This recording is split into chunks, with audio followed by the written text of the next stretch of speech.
Hello, Gary O'Toole here, and just thought I'd throw in a quick note about practicing and about technique and about the things that we use.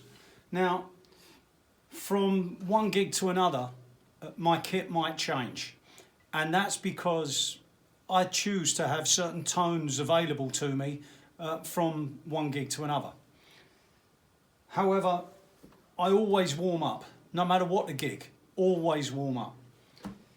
If I was playing something like the Steve Hackett gig, then I would be thinking much more in terms of using some heavier sticks. So, like these fire grain forward 5As. I also use the forward balance 565s or 656, I think they are. They're basically the same sort of thing. And really to get used to the hands in the sticks in your hands, you need to be having the sticks in your hands every day. So just going through on a pad. Now, I've used traditional rubber pads for the longest time, but I also remembered that although my technique was not great when I was much younger, one of the things that I did have was great control, wrist pickup. And very often, I would actually be taking the advice of Buddy Rich that he gave to Dennis Chambers, which was to practice on pillows. Certainly, whilst out on the road, that was what I've always done. And it really feels like a holiday when you get back to playing the kit, because the sticks are actually bouncing back towards you. Now, these days, I tend to use one of these things, which is moongel. These are not cheap. They're about 50 quid at the moment. But it really does make you work. And it really makes you pick the stick up. I was put in mind of this by a video clip that I saw of Tony Williams, the late great Tony Williams, doing a drum clinic. And he was talking about how he didn't simply rely on the stick bouncing back. So it wasn't purely about the bounce, it was also about how he picked the sticks up and the power that that man generated behind a drum set, as well as the subtlety and the much more, the quieter tones, is really quite something to behold. So it's something worth bearing in mind when you're going to practice.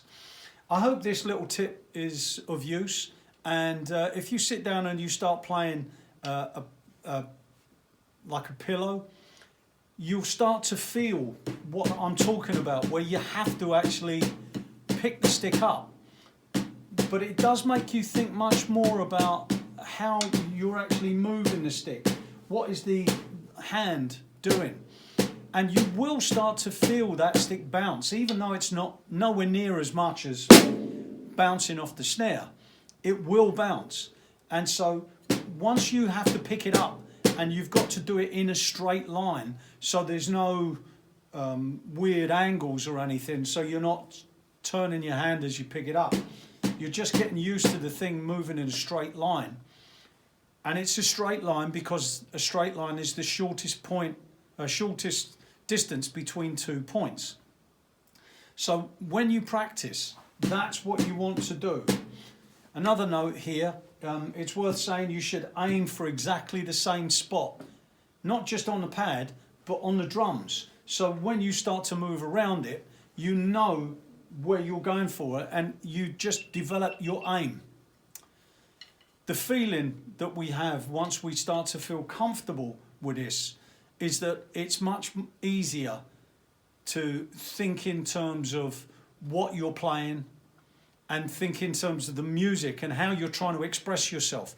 Because at that point, it really starts to fly and you tend to play your best. So, take these tips and I hope they're of use to you.